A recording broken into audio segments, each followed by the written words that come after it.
and we implement those teachings, care, morals, and values into our crops. And a lot of that, when we do think and also build a conscious around that type of way of life, we not only just implement those teachings, but we also implement that knowledge, that energy, that beauty into our food. And this food is then distributed to elders, to the youth, and back into ceremony. And that ceremony is the foundation of what we are and who we are about. So for myself, my personal experience being on the farm, I've learned a lot of things. I've learned how to care, how to nurture, how to learn about the stars traditionally, learn about the sun, the movements of the planets. And, that goes to entail the stories of the Navajo. And those stories are simply a guidance that teaches us these things of these 4 different seasons that we have and how we can work within those seasons. For example, the winter's time excuse me, the winter time is when we are able to conduct these ceremonies, and they are called the Yevich Ceremonies, the 9-night ceremonies that we participate and become these deities. So through this practice, we have 8-foot by 10-foot sand paintings that we paint on the floor of our ceremonial structure, which is called the hogan.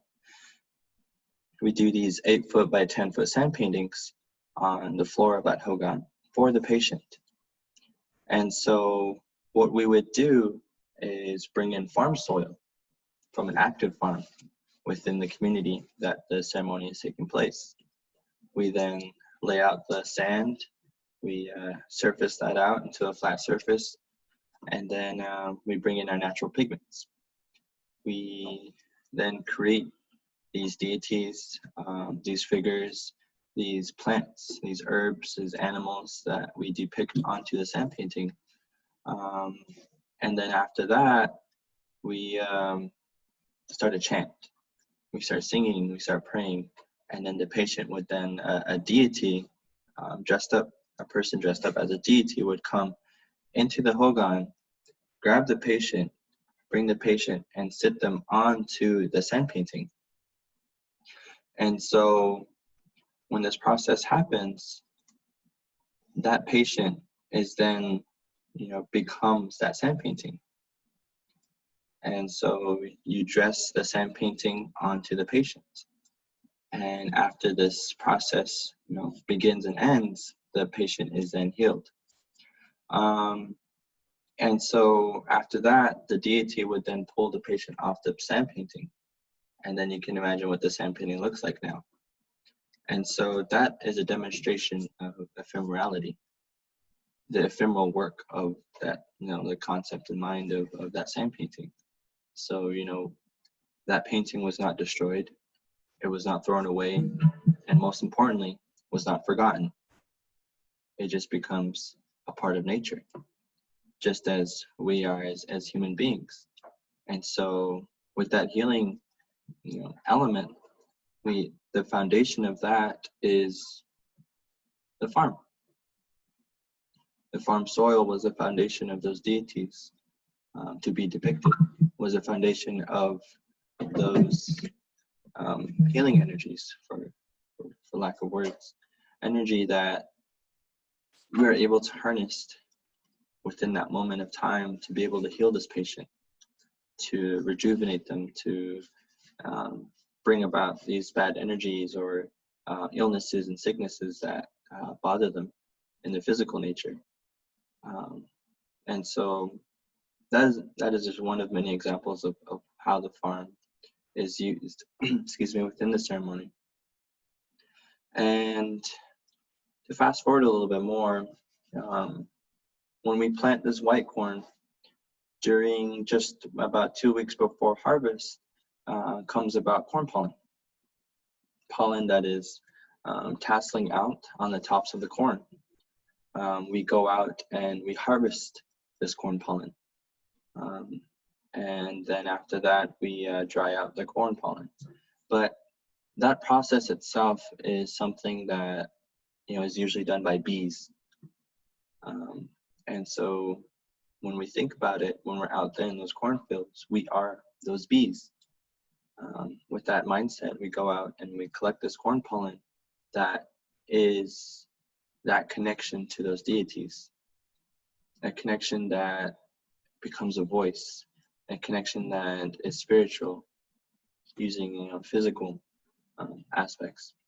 But this connection then allows us to continue to conduct these ceremonies, to continue to have that connection to nature's aesthetics and to these wonderful and beautiful deities that we have.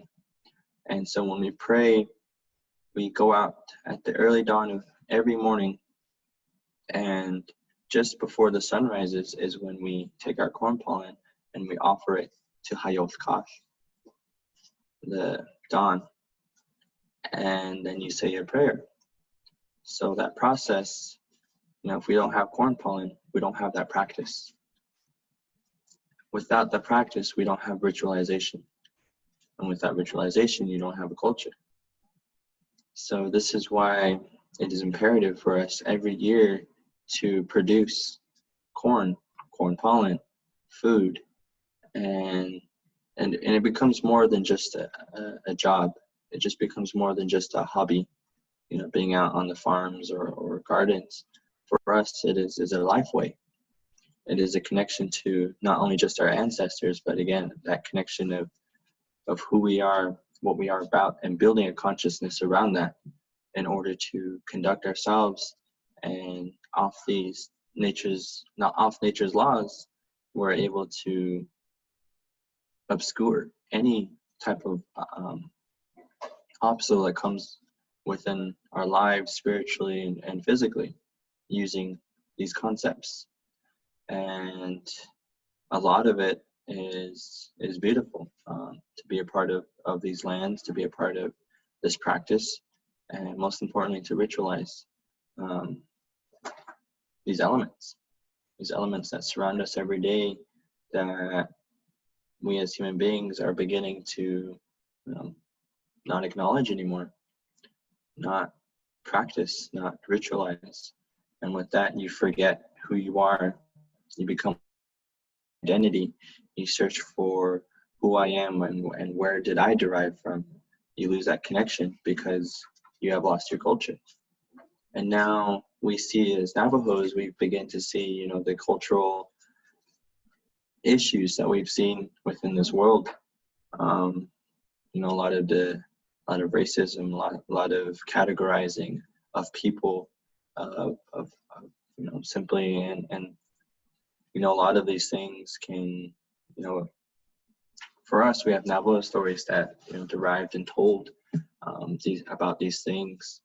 A really good story that I think about, and also that I practice, every day with my partner, is equity. The story goes about how male and female we're facing the same issues we're facing today. Men can be stronger than women. Women belong in the house. They can't go out and hunt. They can't go gathering alongside the men, and etc. But the story goes that the men stood on, just were fed up.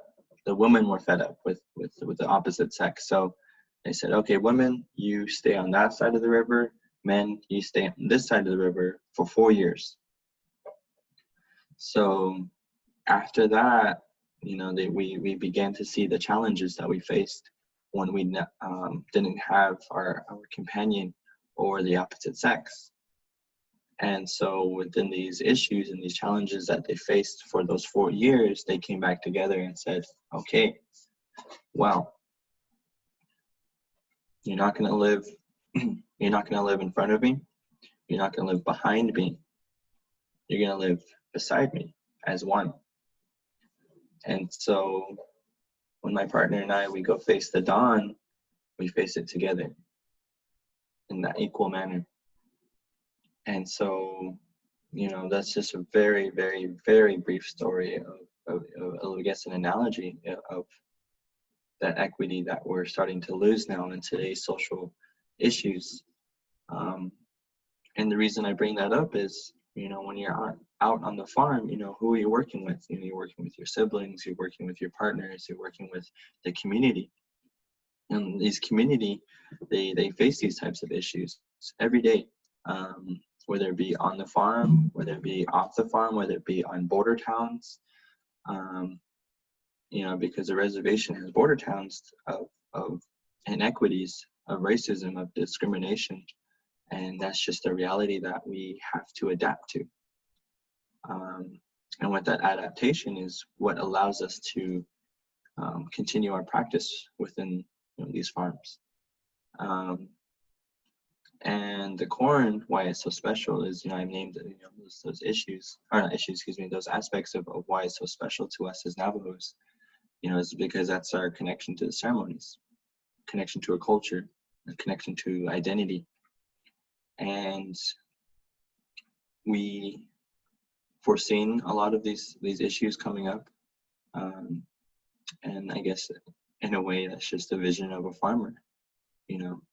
When we plant our seeds, we're not planting it for the present, we're planting it for the future.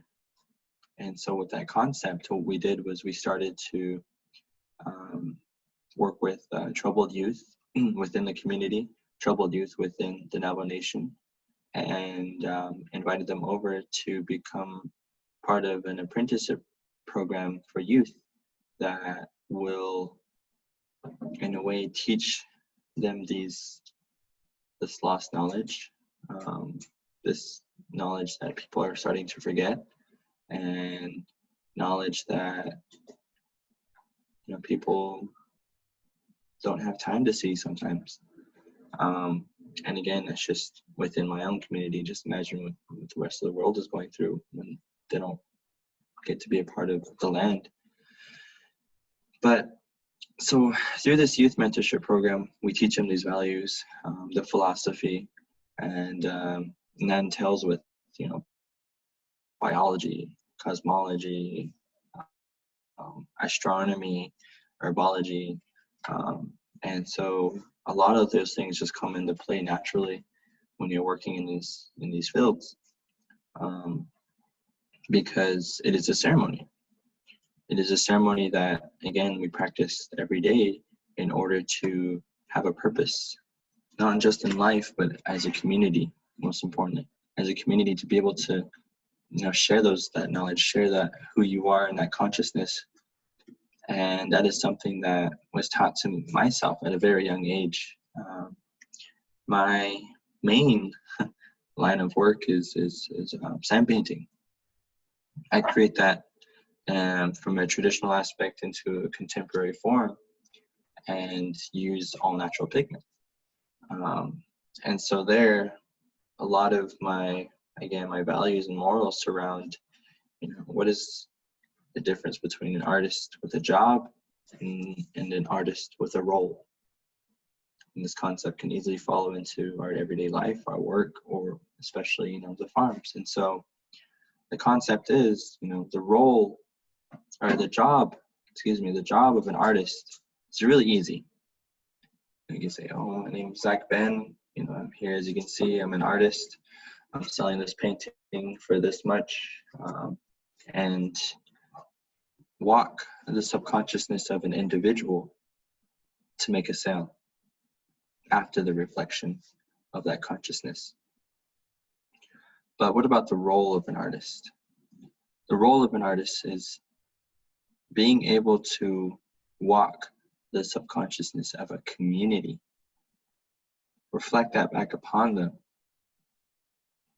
and then that's when the healing begins of these social issues, of issues that they face in isolation, that they face in ways that, identity, culture is, lack of art, lack of autonomy.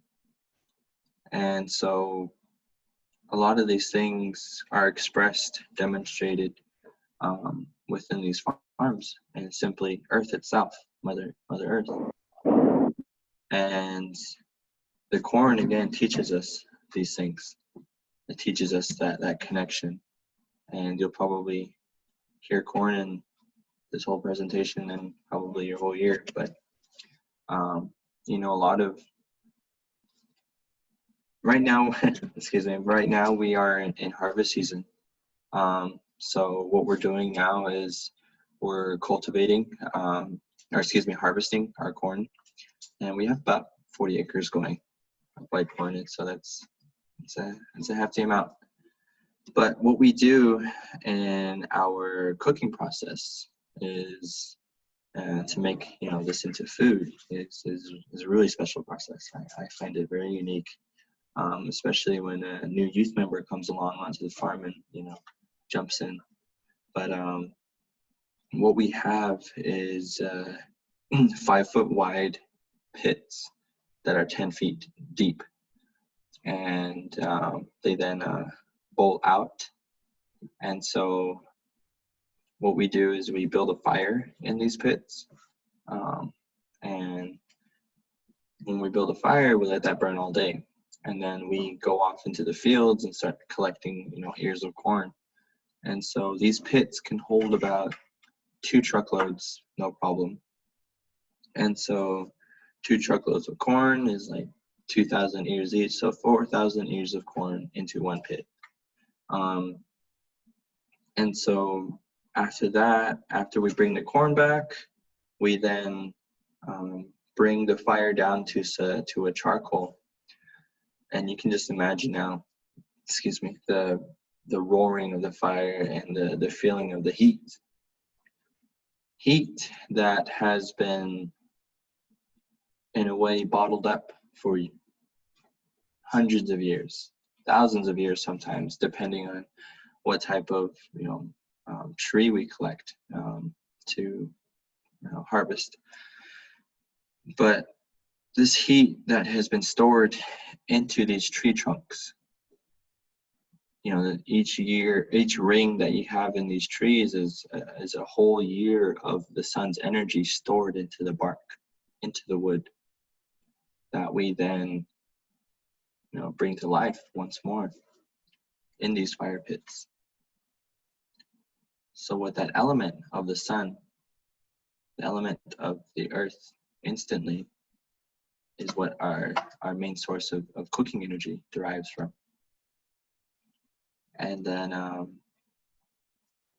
we put our corn into the pit. We put mud at the rim of the pit.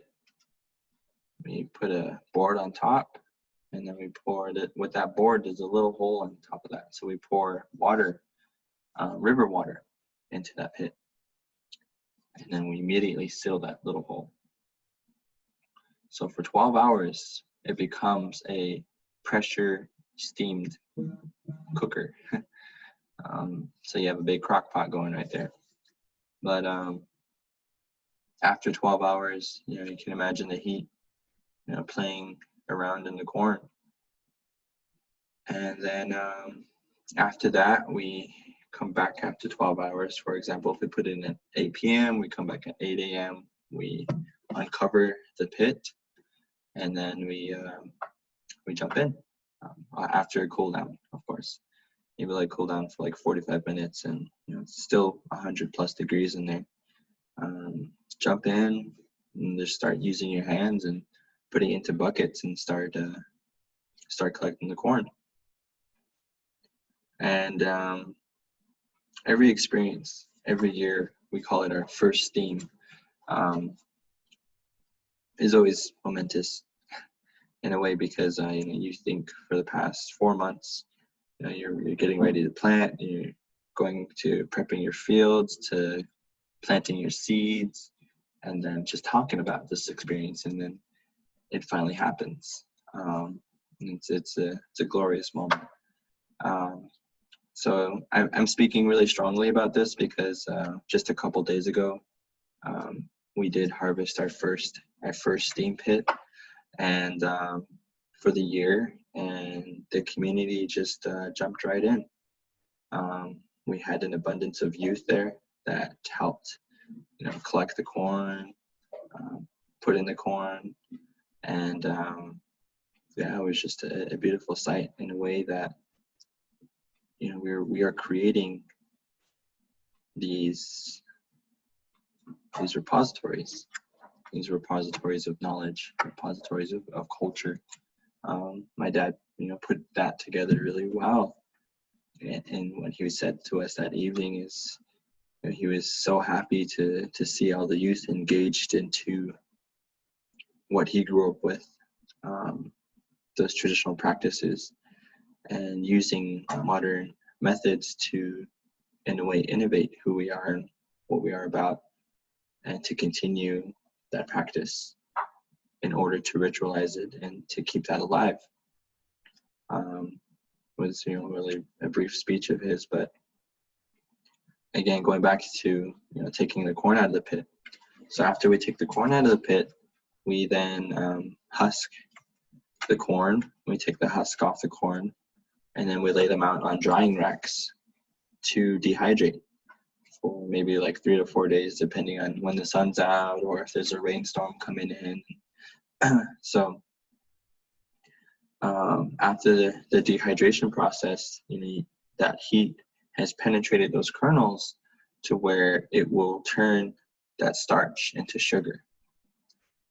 And so through that process, it becomes crystallized. The kernels become translucent. And that is the heat stored, that is the sun stored into those kernels.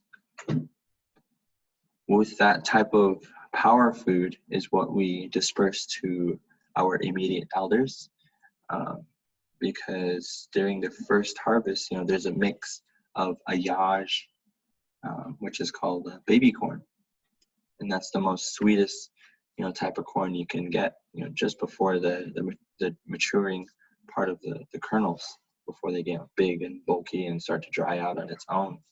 But the ayaj is what the elders crave, because that's a taste of youthfulness, and it brings back instantly those memories of how they grew up, what they were, and those practices and stories and prayers that they instantly share with us. And so that's what I mean, and why it's so beautiful every harvest season when we do have this first theme, because we are able to share that and disperse that within our community, who during this time, this year, crucially need that type of power food, crucially need that type of healing, that type of energy of these natural elements. And it was just beautiful, because it just happened a couple days ago.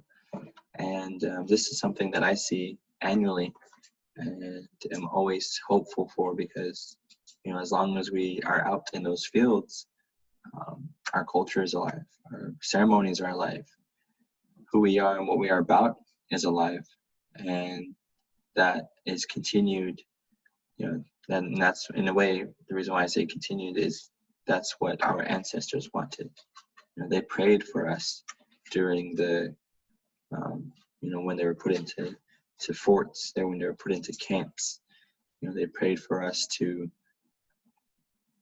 using that corn pollen during that time, that connection, to pray for the future. And that's us. We are those prayers. We are that corn pollen planted today. And I see that. And so again, that's the reason why I'm out there. That's the reason why I continue to farm, continue to mentor, and that just goes and tells with a lot of things, structurally, politically, spiritually, ceremonially, communally. I don't even know if that's a word, but anyways, that's, again, it strengthens all of those things. And again, that's the role of a farmer, the role of a grower, and it's to plant seeds so we can continue that vision into the future. I can go ahead and leave some discussion now for questions and answers. Yeah, Zach, thank you so much for sharing the stories and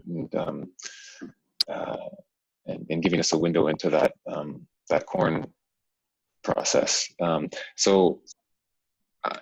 Through the rituals you described, I see a reverence for the land and for the soil, and then that kind of circled back. I had this question, and then circled back to what you're saying there at the end in terms of like what the work you're doing now is a continuation of what your ancestors did and what they would want you to do. And so my question is, does that reverence kind of inform or from that, does it cue you to do certain things for the land, like how you practice and how you grow and cultivate the corn? And then are there practices that you practice so that generations from now, it can still be happening? Just thinking that there are other people, there are industrial farms growing corn on this land that, in other parts of this country that will not carry forward to the future. And so I'm curious your thoughts on that. I guess my thoughts on that is more revolves around my line of work, which is being an artist. I can hit the artist perspective of it, and then after that to the farm way of perspective. What you just described, the reverence for the land, the reverence for the land and the ceremonies, and how that I see that and these issues that American farmers face, Western farmers face. But from the artist perspective, when I'm out there, creating these works of art, these sand paintings, a lot of them, again, I use all natural pigments. So using all natural pigments, become, my own paint making process. So for myself, I don't go to no art supply store or grab some tube and run home. I go through the back door. I go into those washes and those ravines and explore, Mother Nature and her beauty through this, experience and these adventures of searching for natural pigments. After finding, a specific pigment or not looking for that type of color, but finding it, I give my offerings to Mother Earth and Father Sky to say, thank you for allowing me to procure these pigments in order for me to continue your stories and who you are and the beauty of that, and allowing me to express not only the stories of the Navajo, but to express the stories of my life, and using these natural pigments and expressing that through an art form that is then hung on the wall. So what I mean by this is that when I go out and have such a genuine way of creating these pigments, I'm not buying acrylic, I'm not buying oil or pastels that are made by factories or machinery. So in a way, when I do see indigenous artists out and about saying power this, native power that, red power, a lot of that is disheartening. It's disheartening in a way because yes, they may preach a lot of native power this, native sovereignty, native autonomy, but the main thing that they mess up on is using the word native. Native is and definition of native is that you are not from this land. For example, if a German came and had a baby, the baby is native. But indigenous means you are from the land. Your genesis is from that land.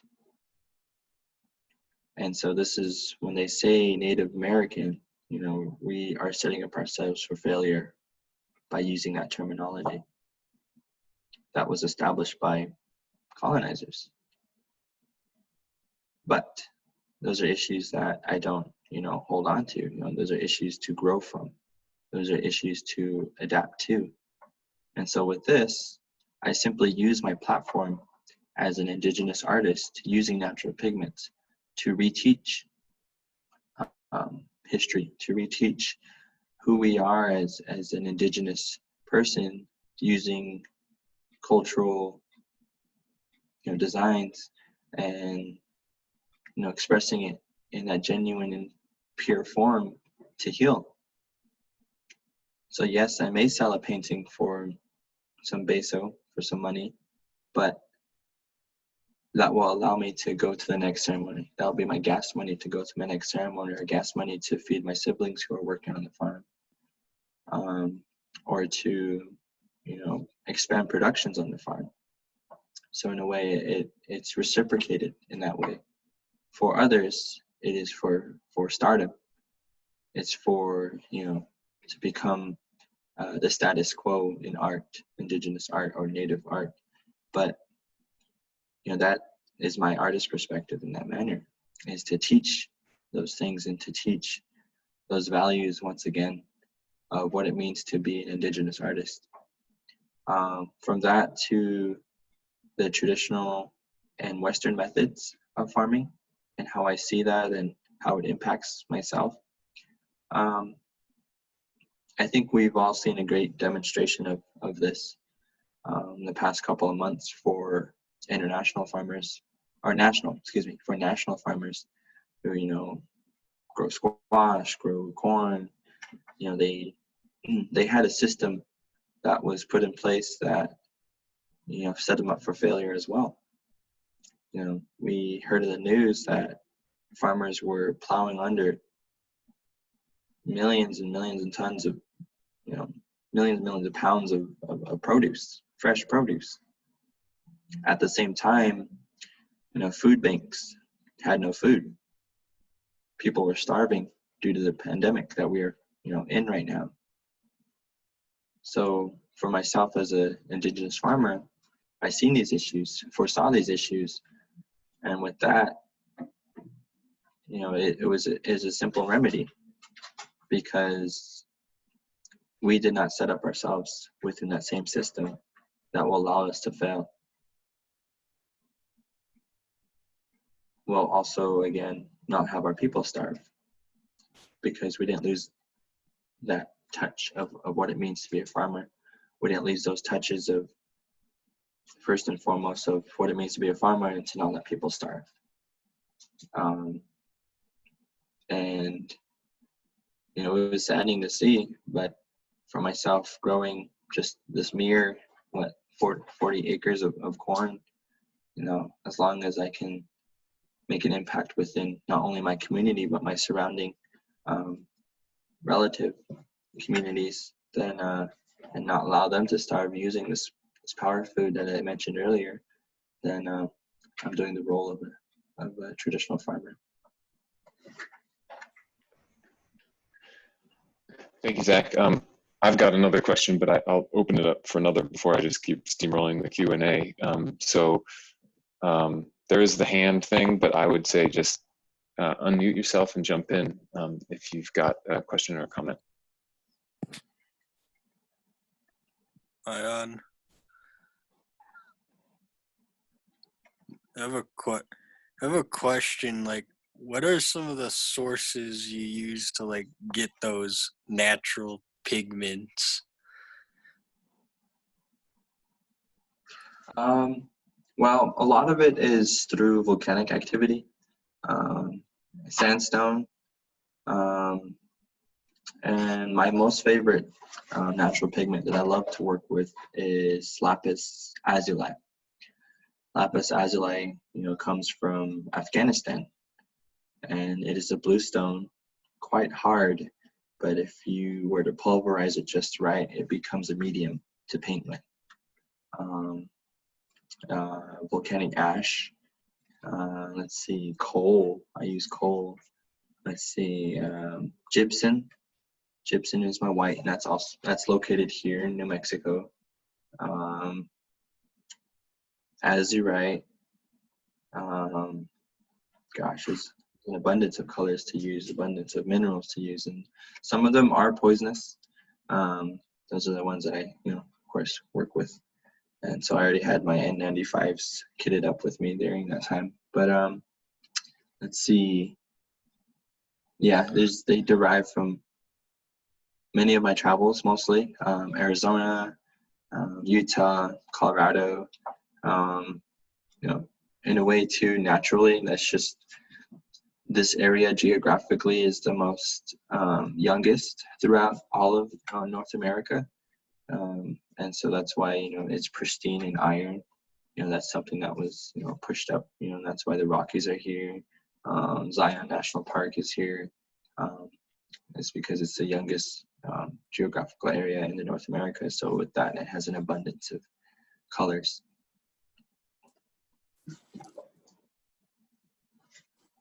And you can actually Google my name, Zach Ben or Zachariah Ben. I'll leave it in the chat here, and then there's more on my artist history there.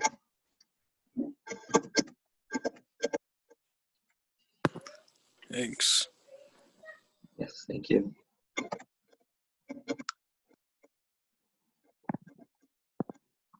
Any other questions? Actually, I did have a question from the chat. From Liana, thank you so much for sharing. I am super curious about the giant crock pot. I am wondering if possible, might you describe this process so we more? Thanks. Let's see. Gosh, I think I sent my chat to not everybody. Let's see. Well, the giant crock pot. So we dig that naturally with hands. And what makes our, I guess in a way, our pit naturally work is we have about, let's see, 4 to 5 feet thick of clay and natural soil, and not a lot of sand. But after you reach that point, you hit sand and gravel. And so then it naturally bowls out. And so, I don't know if it's hard to see, but you got your neck there, and then you got your bowl in the bottom. And so through that process, you have river stones, old river stones that were inside that pit.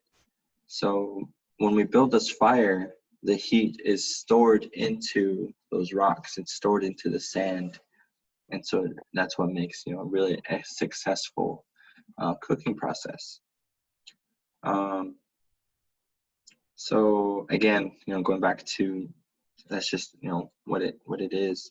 And so after digging these pits, we then build that fire, again, using the wood that we've harvested. What we have to work with is, what we like the most is juniper. Juniper burns the hottest, the slowest, and also has that juniper taste to the corn itself. So after burning an abundance of wood, probably 2 truckloads of wood, no problem, burning all day. And so we then again bring the corn in. The steam pit is roaring in the bottom, and it's just glowing red with so much heat, of course. And so, we put the corn in. We then put mud at the rim of that pit, fresh mud, and we put some stalks. We put some stalks on the top of the corn in order to have like a little insulation layer to keep the corn from burning directly from the heat. So just a little protective layer. And then we cover it, and we add river water, not tap water, not filtered water, river water that we mix with a bit of farm soil in there to give it that earthy taste. And it's really crucial that we keep the area clean of plastic, of trash. We don't allow that to fall into the pit, because that will impact our taste of our neshjhizhi is what it's called, dried steamed corn. And so again, covering the top, there's a little hole in the board. We pour that muddy river water in there. And in this moment, as we are pouring the water in, the water then hits the bottom of the pit and immediately starts steaming, immediately builds pressure in this pit. So again, as we're pouring this 5-gallon bucket of water in, it's starting to shoot up at the very last few gallons, like, geysing out. And so after that, we had to throw the board on top and then cover it with soil to add weight to keep the pressure in. And then you can imagine now it's just after all that heat and steam, covering that. And after that, again, it cooks all night, 12 hours straight. And then we come back, we open the pit. As soon as we open the pit, steam just comes rolling out. Especially in the colder mornings, it just like shoots 40, 50 feet into the air. And you can just imagine the smell of fresh steamed corn, earthy with juniper. Oh gosh, it's an out of this world type of smell, and something that you crave, during the winter times, spring times, and into the summer, and then when you finally get the harvest.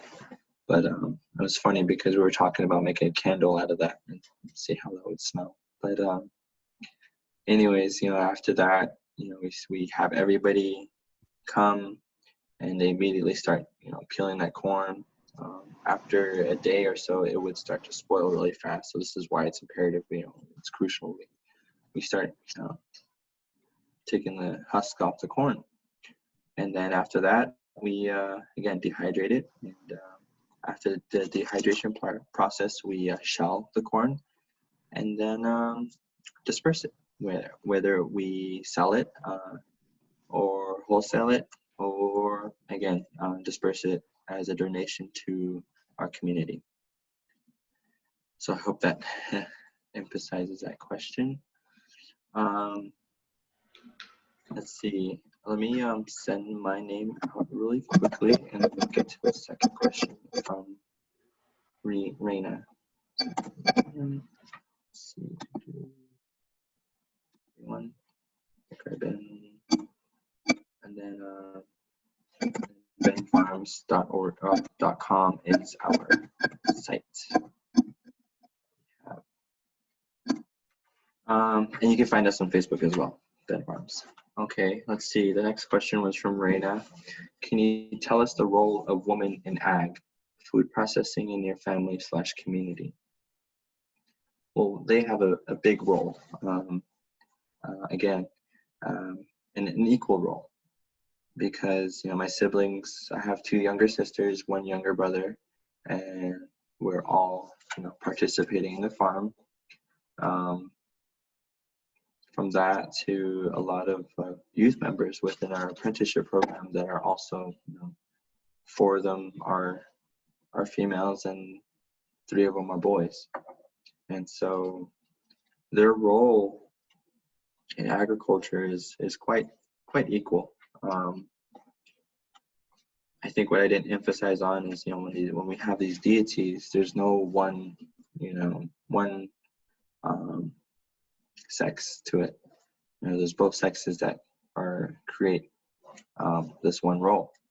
So, for example, going back to harvesting corn pollen, when you are this bee, buzzing around and collecting this corn pollen, when I mentioned that you turn your mindset to that type of thinking, what you build your consciousness around is that you're not just a bee, you're not just out there to collect pollen and disperse it for ceremonies. No, when you're out there, it itself is a ceremony. The reason being for this is that this is a time that Tadadin Ashki, and Taradin Asa, Taradin At-Ed are running around, in the corn. And At-Ani At-Ed and At-Ani Ki, harvester boy and harvester girl. And corn pollen boy and corn pollen girl are out and about within, during that time, because that's their time to be in the corn, so that way you have a plentiful harvest. So in a way, it's a holy time to be in the corn, sort of like immediately walking from the sidewalk into a monastery type of analogy there. When you walk into this monastery, you either put holy water on yourself, or you immediately start, receiving or praying. Same concept when you walk onto these cornfields. And it's an equal to, to females as well, because their deities are running around just as much as, our deities are running around in there. And it's not really an issue to determine roles for women or men, because, again, let's see how we can word this, is that, we're equal, but, there's something that we don't think about, for lack of words, because, you just do it, and we're just really action oriented. So when something comes about, you immediately jump on it. And so whether it be male or female,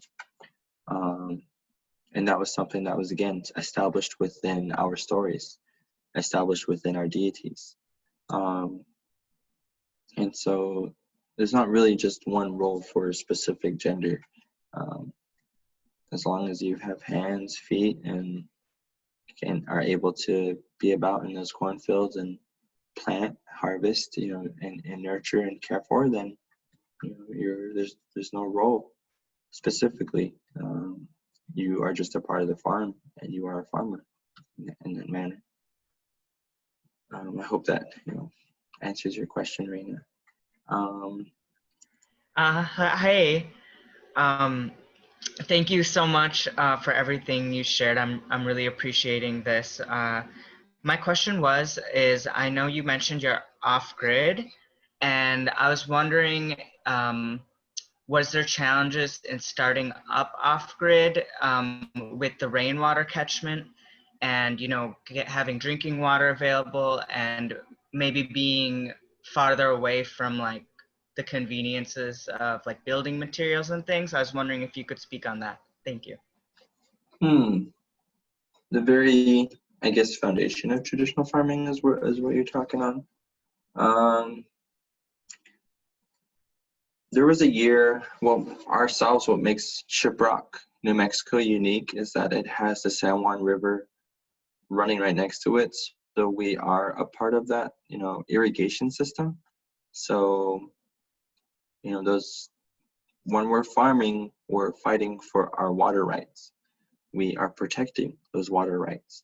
And so every 2 years, we are taken to court by Farmington, by California, by Gallup, by Lake Powell, Page. Every 2 years, we're put into a court proceedings, so that way they can keep buying land or buying water and buying water rights. And so that's an issue that we face, and that's an issue that we are protecting with every acre that we farm. So this is the reason why we have to stay on grid. And with that, it makes it, yes, it is convenient, of course, overall, but it's just an issue that we don't really face because, we're fighting a different fight. And that's, again, to protect our water rights. So that doesn't allow us to, in a way, experiment on, drip irrigation, rain catchment systems, and so even greenhouse. But this year was our first year where we made a 20-foot wide by 40-foot long greenhouse in order to establish corn early. And so that's something that was innovative, and it did, it was successful. It got us a month early in harvesting. And so that's what we're harvesting now. Usually harvest would be at the end of August into early September. And so now we're harvesting, and that's why we had our first steam just a couple days ago. And that's why, like I said, it was momentous. That's why it was glorious. But right now, we are planning as Ben Farms to go out and produce and procure a 400-acre farm out in the middle of nowhere. And the water derives from aquifers, natural aquifers that is stored due to tectonic plates that just happen to just stick, and we are there in the center, and that water just seeps in there and is caught between these plates naturally. So we got lucky with having land in that area. So this is something very, very innovative. And what you're talking about, of course, is not going to fulfill 400 acres, but it is then time to experiment into rain catchment systems, and also drip irrigation, because aquifers don't supply millions and millions of gallons of water every year as the San Juan River does.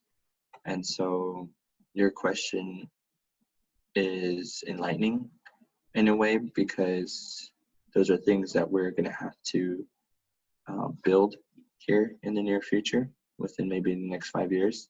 And that is something that is exciting as Ben Farms. So I hope that answers that question. Yeah, thank you so much. We're excited to do the same. Yeah. Oh, and then, excuse me, to touch up on a little bit more, back in 2015, when we had the Gold King mine spill, we actually did implement drip irrigation through water catchment systems, or rainwater catchment systems. And I just remembered we did experiment, but we did it as a youth group within the community. And that was very successful, but it was only like half an acre, like up to 50 yards by 50 yards, and just a little square. And it was very successful, and that did get us through for that 1 year. Then after that, everybody just parted ways and did their own thing, and then the water was turned back on the year after that. So it can happen. It's just it's just up to us to implement it. So did you see Zoe's question in the chat? Zoe, okay. Can you share more about your farming techniques? Do you use tractors or machinery for field prep and planting? Farming techniques, okay.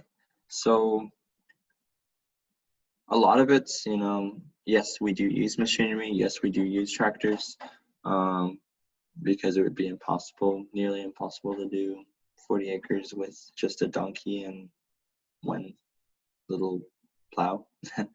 But let's see. The practice of that is, again, in a way,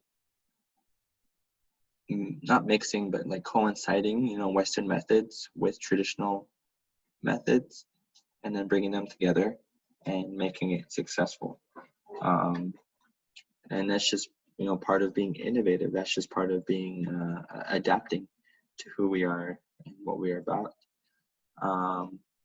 So the techniques, a lot of it is tractor work with implements used. And that allows us to revitalize much of the land that has gone into idling because the grandkids are off in school getting an education, idling because elders they don't have the strength to cultivate and harvest 10-acre, 20-acre plots. And so with this youth mentorship program, and even just as Ben Farms, we go about within our own community in leasing these lands and revitalize it. So maybe we put up a 2-year lease. We'll put up a whole new fence. We'll make sure we have an inlet and an outlet. We have, water coming in and water going out. So that way we protect the soil from flooding.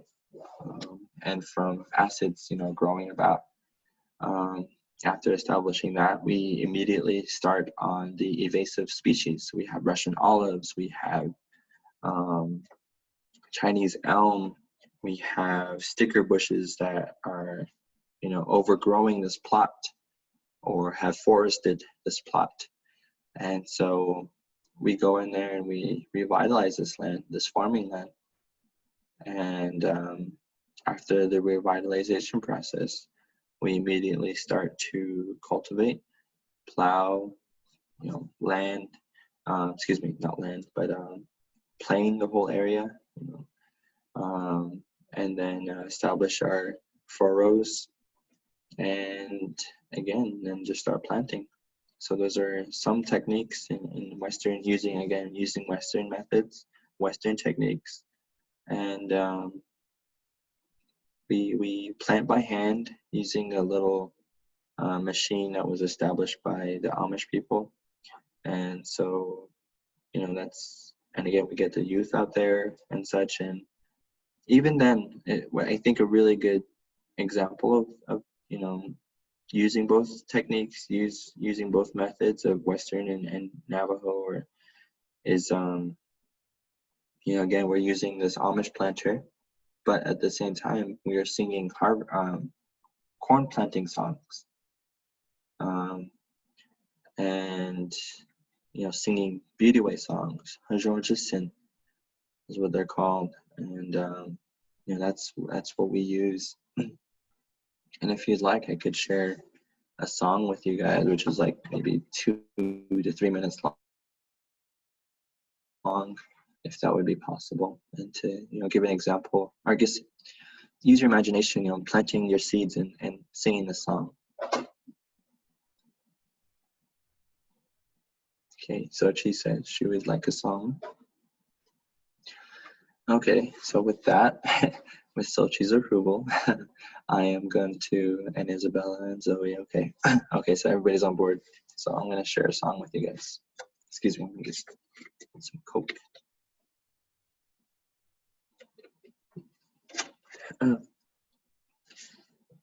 So again, imagine yourself on your farm. Put yourself into that ceremonial mindset.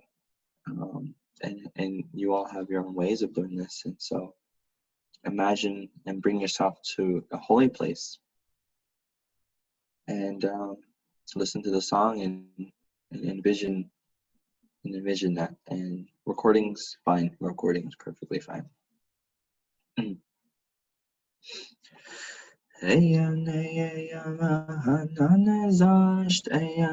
Hanan zasht ay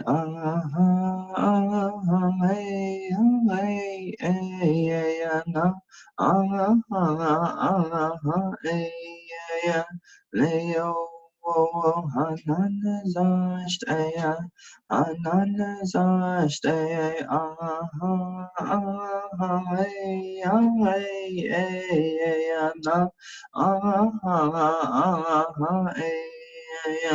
Leo Gatsis na jen Yot kaya zel Zitlanet Sa'at na Big Ahujo Wana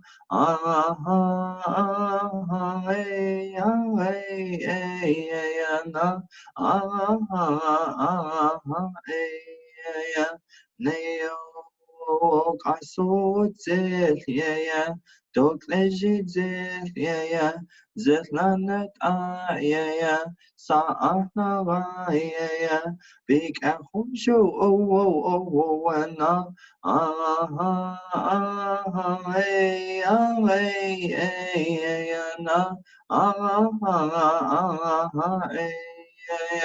Leo Dok Oslin Dichitli zel Zitlanet Sa'atna Big Ahujo Wana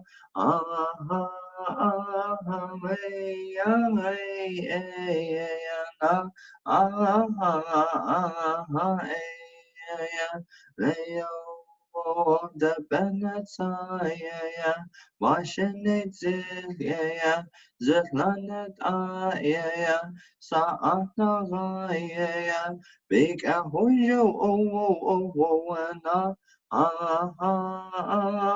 Big Ahoyo,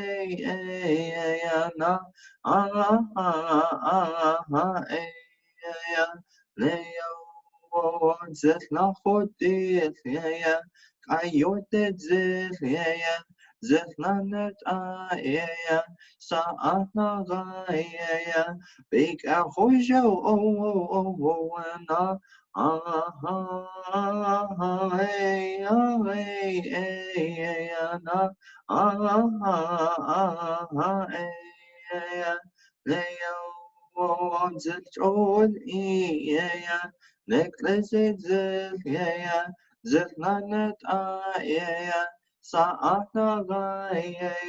Big Ahoyo, and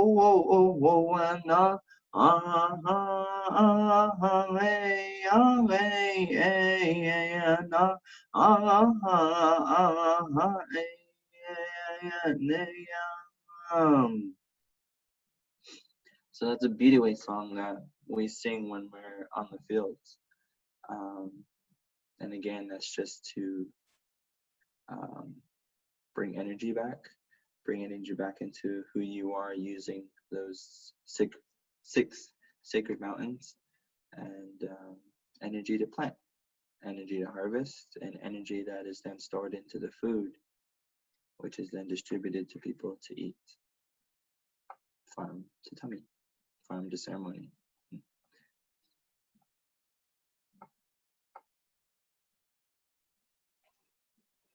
Hey, Zach. Since it's coming up on 7:30, I was wondering maybe if we could just, there's one question in the chat, and then I would just, from Isabel saying, how would corn have been planted before Western plows, without Western methods, I guess, perhaps. And I was also curious if y'all saved seed, and what the process on that is. Seed process. Well, the plows, those are hand dug.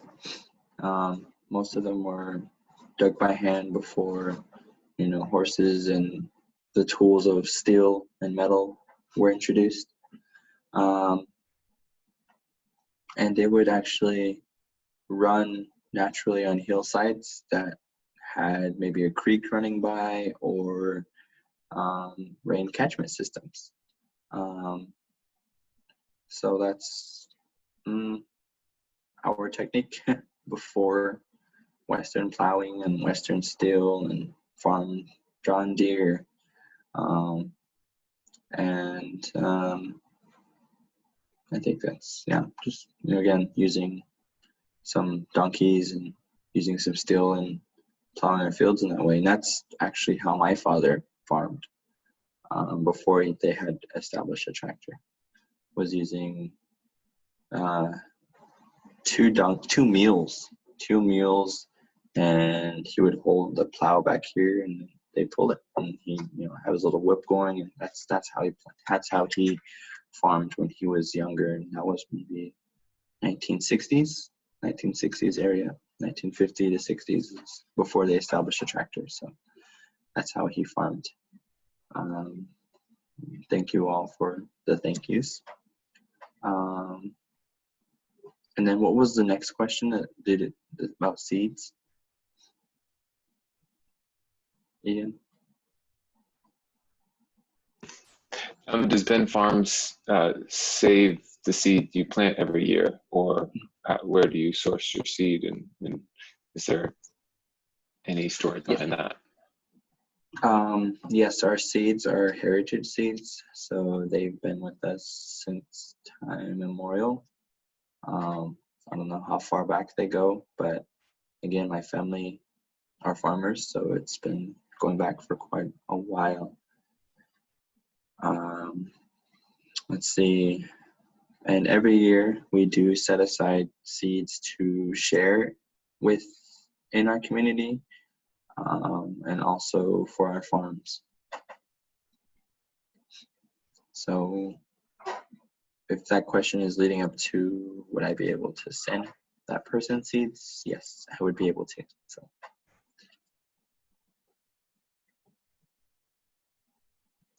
And then actually I was realizing that most everybody's maybe from New Mexico and is familiar with the sequía irrigation and the flood irrigation that's used widely in New Mexico, but maybe Xochitl, in case y'all aren't familiar, or perhaps maybe you could just take a second to explain how the water comes from the river into the corn and back to the river, it sounds like. Well, it's quite interesting because our farm sits on a mesa, and it's called Kadahathed, which is Big Mesa. And there is a little mesa underneath us, and then the river. So that is Tarahayaj, which is Little Mesa. So this system that is built now was built on top of an older system that was already established there.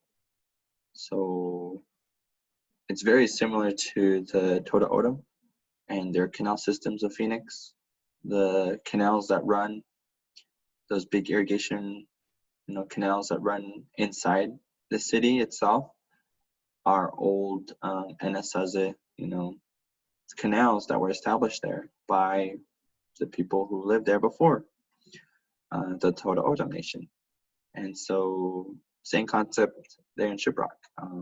It starts upriver which is called a hogback pinnacle, and it shoots northern, and then it curves back into the river, and it runs about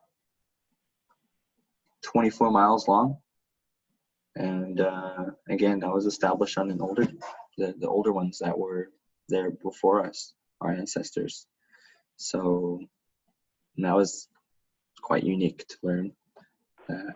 And again, in a way, enlightening, because it's just more motivation to keep farming, to continue to teach that concept.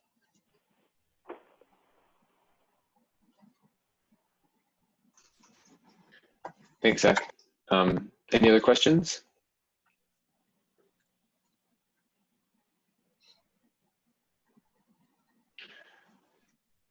Well, Zach, if you had to, trying to think how words of wisdom you could leave us with, or perhaps what something you love most about sharing with the youth interns at Ben's Farm that you could share with us.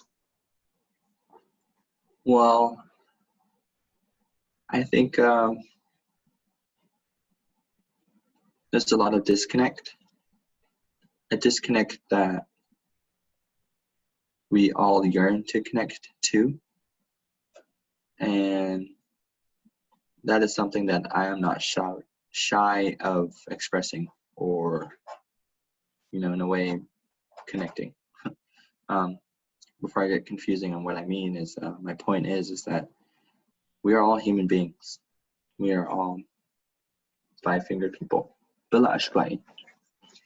And so with this is that these ceremonies will work for you. These songs will work for you, because you are people of the earth. Dene, which is the Navajo translation, is not the people of Northwest New Mexico, not the people who are from that specific area, but Dene, its true translation is the people.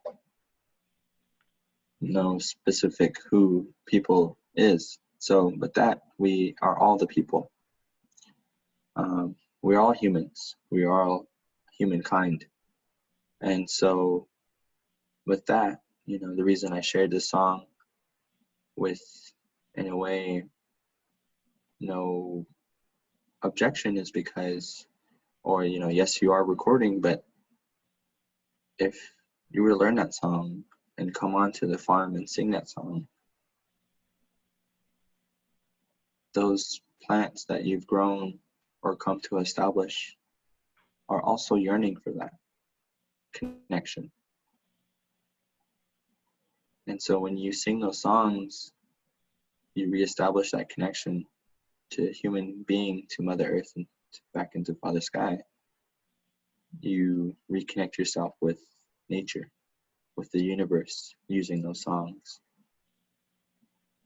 And so this is what I mean, by that connection that we all yearn for, because we've somewhere along the line have lost that connection. And when I sang the song, not only did I reestablish myself, but I reestablished us all back, using that song to the universe. And so, in a way, don't forget who you are and what you are about, and that you always do have a purpose, and for planting seeds for the future.